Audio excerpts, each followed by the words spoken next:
இப்போதான் நம்ம சேனலுக்கு நீங்கள் முதல் முறையாக வரீங்கன்னா தயவுசெய்து கீழே இருக்கிற ரெட் கலர் சப்ஸ்கிரைப் பட்டன் அழுத்தி சப்ஸ்கிரைப் பண்ணிக்கோங்க. கூடவே அந்த பெல் பட்டன் அழுத்தி ஆள்னு கொடுத்துக்கோங்க. அப்போ தான் நம்ம போடுற வீடியோ உங்களுக்கு தினமும் கிடைக்கும். சரி வாங்க இப்போ நம்ம வீடியோக்குள்ளே போகலாம்.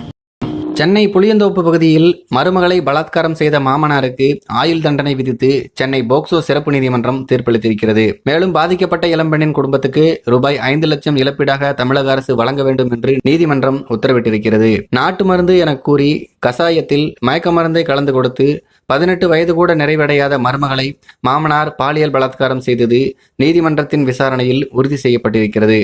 இதனால் குற்றவாளி என தீர்ப்பளிக்கப்பட்ட மாமனார் தன்னுடைய மீதி ஆயுளை சிறையில் கழிக்க உள்ளார். சென்னை புளியந்தோப்பு பகுதியில் வசித்தவர் அப்துல் ரஹ்மான். இவருக்கு வயது 51.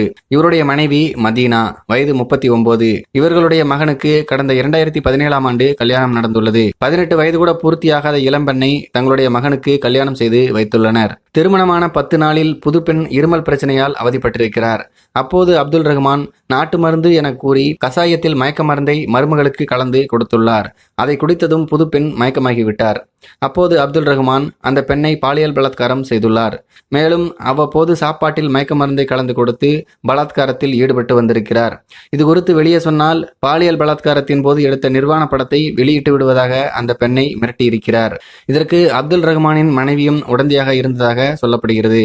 ஒரு கட்டத்தில் அத்துமீறல் அதிகமானதால் அந்த புது பெண் அளித்த புகாரின் பேரில் அப்துல் ரஹ்மான், அவருடைய மனைவி மதீனா ஆகியோர் மீது புளியந்தோப்பு மகளிர் போலீசார் வழக்கு பதிவு செய்து கைது செய்திருக்கிறார்கள். இந்த வழக்கு விசாரணை உயர்நீதிமன்ற வளாகத்தில் உள்ள போக்சோ சிறப்பு நீதிமன்றத்தில் நடந்தது. வழக்கை விசாரித்த நீதிபதி எம் ராஜலட்சுமி, அப்துல் ரஹ்மான், அவருடைய மனைவி மதீனா ஆகியோர் மீதான குழந்தைகளுக்கு எதிரான பாலியல் வன்கொடுமை குற்றச்சாட்டு நிரூபிக்கப்பட்டுள்ளதாக கூறி அப்துல் ரஹ்மானுக்கு ஆயுள் தண்டனையும் ரூபாய் 10,000 அபராதமும், மதீனாவுக்கு 10 ஆண்டு சிறை தண்டனையும் ரூபாய் 5,000 அபராதமும் விதித்து தீர்ப்பு கூறியிருக்கிறார். மேலும் பாதிக்கப்பட்ட இளம்பெண்ணுடைய குடும்பத்துக்கு 5 லட்சம் ரூபாய் இழப்பீடாக தமிழக அரசு வழங்க வேண்டும் என்றும் நீதிபதி உத்தரவிட்டிருக்கிறார். இந்த சம்பவத்தை பத்தி உங்களுடைய கருத்துக்கள் என்ன அப்படிங்கிறது சொல்லுங்க. மேலும் இது போன்ற வீடியோக்களை பார்க்க நம்முடைய சேனலை சப்ஸ்கிரைப் பண்ணிக்கோங்க. நன்றி, வணக்கம்.